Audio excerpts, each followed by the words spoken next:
తాకట్లో ఉన్న మీ బంగారాన్ని విడిపించి ఆ రోజు ఆన్లైన్ రేటుకి కొంటాం. Sharma gold company.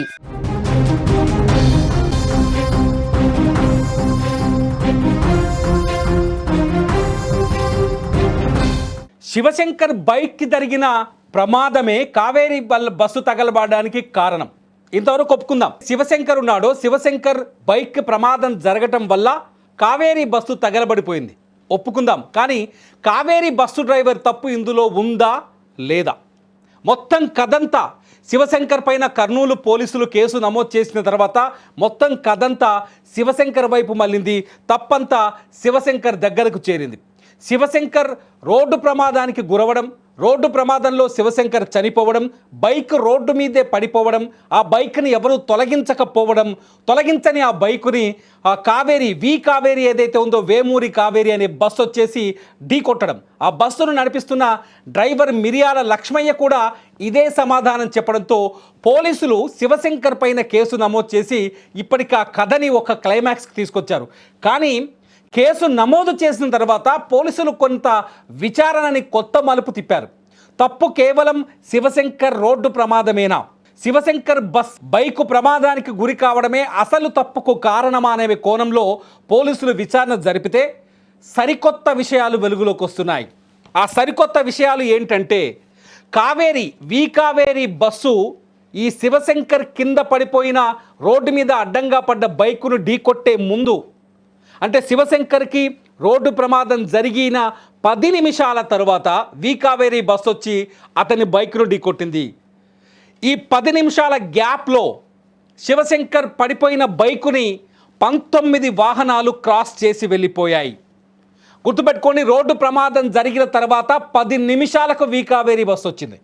అంటే ఇక్కడ Kaveri bus driver over speed కారణమా కాదా ఈ ప్రమాదానికి ఒక్కసారి ఆలోచించండి అనే అనుమానాలు కలుగుతున్నాయి. పోలీసులు కూడా ఈ విధంగానే దర్యాప్తు చేస్తున్నారు.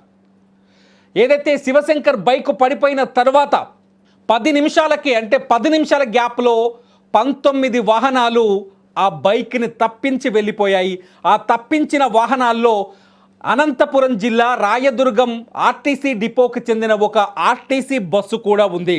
సమీపంలో ఏదైతే శివశంకర్ పెట్రోల్ కొట్టించాడో ఆ పెట్రోల్ బంకు దగ్గర ఒక సీసీటీవీ ఫుటేజ్ మా సుమన్ టీవీకి దొరికింది. ఒకసారి స్క్రీన్ మీద ఫుల్గా సీసీటీవీ ఫుటేజ్ని చూడండి. ఆ సీసీటీవీ ఫుటేజ్లో మేము నెంబర్లు వేసాం. కావేరీ బస్సుకు ముందు 18 అని ఒక నెంబర్ వేసాం, ఆ తర్వాత 19 అని ఇంకొక నెంబర్ వేసాం. అది బస్సు. ఆ తర్వాత కావేరీ ట్రావెల్స్కు సంబంధించిన కావేరీ బస్సును చూపిస్తున్నాం. ఒకసారి మళ్ళీ ఆ విజువల్ని రిపీటెడ్గా చూడండి. మీకు ఇక్కడ ఒక విషయాన్ని చెప్పాలనుకుంటారు. 18 అక్కడ ఒకసారి ఆగితే కావేరీ ట్రావెల్స్ రాకముందుకున్న ఈ వెహికల్ రాకముందే ఇక్కడ నుంచి శివశంకర్ అతని స్నేహితుడు బైక్ తీసుకొని రోడ్డుపైకి వెళ్ళిపోయాడు. అతను వెళ్ళిపోయిన తర్వాత ఒక లారీ వెళ్ళింది, ఆ తర్వాత ఒక ఆర్టీసీ బస్సు వెళ్ళింది. ఇదే ఆర్టీసీ బస్సు, ఒకసారి అబ్జర్వ్ చేయండి. ఆర్టీసీ బస్సు వెళ్ళింది. ఆర్టీసీ బస్సు తర్వాత కావేరీ, ఏదైతే కావేరీ ఉందో ఈ కావేరీ బస్సు వెళ్ళింది. ఇక్కడ మనం ఆలోచించాల్సిన లాజిక్ ఒకటే. ఈ లాజిక్ ఏంటంటే, ఈ 2 వాహనాలు ఎందుకు రోడ్డు పైన పడిపోయి ఉన్న శివశంకర్ బైక్ని ఢీకొట్టలేకపోయాయి? శివశంకర్ ఈ పెట్రోల్ బంక్కి రాత్రి 2:23 వచ్చాడు. 2:27 బంకు నుంచి పెట్రోల్ పోయించుకొని 300 రూపాయల పెట్రోల్ పోయించుకొని వెళ్ళిపోయాడు. అతనికి బైక్కి హెడ్లైట్ లేదు, ప్రమాదానికి గురయ్యాడు, రోడ్డు మీదే చనిపోయాడు. ప్రమాదం జరిగినప్పుడు శివశంకర్ స్నేహితుడు ఎర్రిస్వామి కూడా అక్కడే ఉన్నాడు. ఎర్రిస్వామి శివశంకర్ మృతదేహాన్ని ఆ డివైడర్ వైపు లాగిన తర్వాత కొద్దిసేపటికి కావేరీకి చెందిన బస్సు వచ్చి ఢీకొట్టింది. దీనికి ఎర్రిస్వామి కూడా సాక్ష్యమే. ఇక్కడ శివశంకర్ కుటుంబం తీవ్రమైన మనోవేదనలో ఉంది. వాళ్ళ శివశంకర్ కుటుంబం చెప్తోంది, నేరాన్నంతా మా అబ్బాయి మీద తోసేసే ప్రయత్నం జరుగుతుంది. నిజానికి దురదృష్టవశాత్తు శివశంకర్ అక్కడ చనిపోయాడు. తప్పు శివశంకర్దే, ప్రమాదానికి కారణం శివశంకరే. గతంలో నేను కూడా ఈ మాట చెప్పాను, దాన్ని కంటిన్యూ చేస్తున్నాను. తప్పు శివశంకర్దే, ప్రమాదానికి కారణం శివశంకరే, కాదని చెప్పడానికి లేదు. కానీ శివశంకర్ బైక్ రోడ్డు మీద పడిపోయిన తర్వాత చాలా దారుణాలు, దుర్మార్గాలు జరిగాయి అక్కడ. శివశంకర్ వెహికల్ రోడ్డు మీద పడ్డ తర్వాత శివశంకర్ అక్కడికక్కడే చనిపోయాడు. అతని స్నేహితుడు ఎర్రిస్వామి కూడా ఆ ప్రమాదంలో అదృష్టవశాత్తు బట్టలు చిరిగి బయటపడ్డాడు. ఎర్రిస్వామి శివశంకర్ని రోడ్డు పక్కకి లాగాడు, కానీ బైకుని లాగలేకపోయాడు, వీళ్ళు ప్రయాణించిన బైక్ని. ఈలోపు 19 వాహనాలు ఆ బైక్ని క్రాస్ చేసి వెళ్ళిపోయాయి. అంటే 19 వాహనాల డ్రైవర్లు ఈ రోడ్డు ప్రమాదాన్ని గమనించారు. ఆ డ్రైవర్లందరినీ కర్నూలు పోలీసులు 2 రోజులుగా విచారిస్తే కొందరు డ్రైవర్లు చాలా కీలకమైన విషయాలు చెప్పారు. రోడ్డు ప్రమాదాన్ని మేము గమనించాం, అప్పటికే వర్షం వస్తుంది, ఆ వర్షంలో మేము వెహికల్ ఆపలేకపోయాం, అక్కడి నుంచి వెళ్ళిపోయాం, క్రాస్ చేసుకొని వెళ్ళిపోయాం చెప్తున్నారు. ఆ డ్రైవర్లు చెప్పిన మాటలకి అట్లాగే పెట్రోల్ బంకులో మనకు దొరికిన CCTV ఫుటేజ్కి మ్యాచ్ అవుతుంది. మీరు అబ్జర్వ్ చేయండి, ఒక్కసారి ఆలోచించండి. అంటే ఖచ్చితంగా కావేరీ ట్రావెల్స్ బస్, ప్రమాదానికి గురైన కావేరీ ట్రావెల్స్ బస్సు తప్పు ఇందులో ఉంది.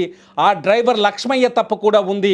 బస్సు 120కి పైగా వేగంతో ఉందని పోలీసులు కూడా ధృవీకరించారు.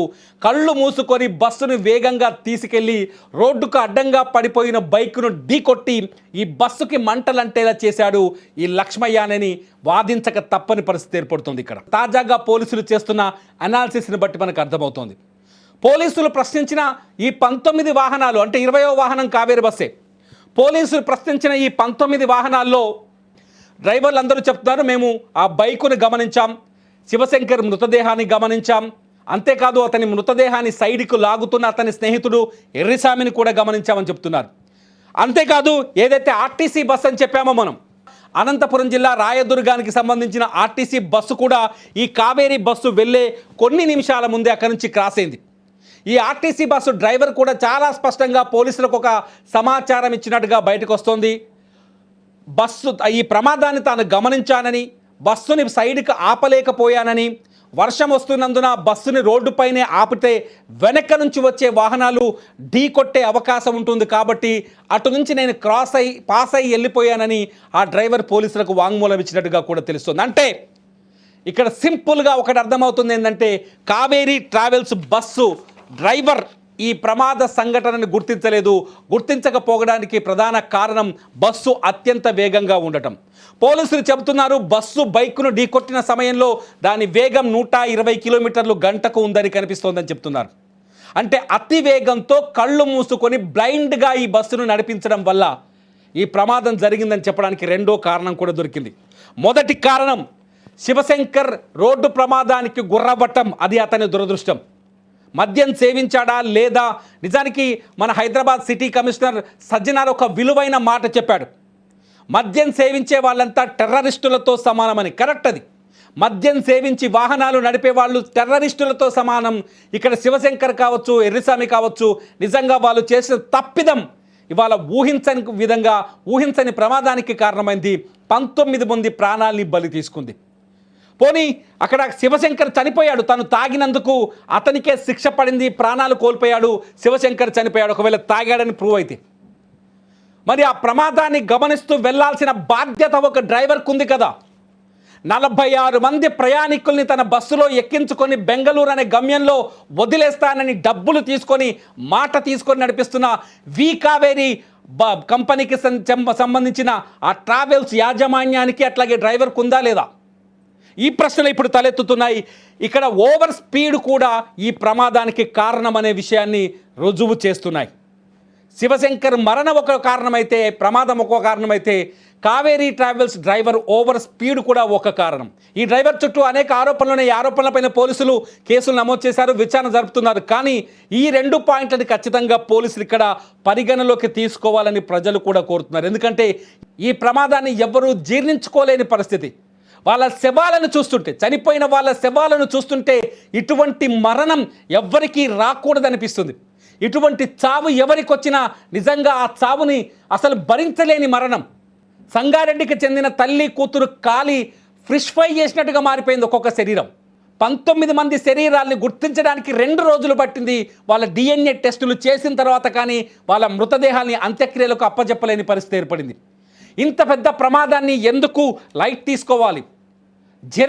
ప్రజలుగా మీరెందుకు లైట్ తీసుకోవాలి? ఇటు సోషల్ మీడియా అనే వేదిక ఉంది, ఈ వేదిక పైన ఎందుకు మీరు ప్రశ్నించరు? కావేరీ ట్రావెల్స్ తప్పు కూడా ఇందులో కనిపిస్తోంది. అట్లాగే ఎవరైతే శివశంకర్ ప్రాణాలు కోల్పోయాడో బైక్ ప్రమాదంలో అతని తప్పు కూడా కనిపిస్తోంది. ఎందుకంటే 19 వాహనాలు అక్కడి నుంచి సైడ్ అయిపోయిన తర్వాత 20వ వాహనం వచ్చి ఎలా ఢీకొట్టింది. పోలీసులు అనుమానిస్తున్నారు ఇంకొక భారీ వాహనం కూడా ఈ బైక్ని ఢీకొట్టడం వల్ల కొంత దూరం ముందుకు డ్రాగ్ చేసింది బైక్నని. అప్పటికైనా అక్కడున్న జనమో లేకపోతే అనుమానమో కలగలేదా? ఎందుకు అంత వేగంగా వెళ్ళాడు ఈ కావేరీ ట్రావెల్స్ డ్రైవర్?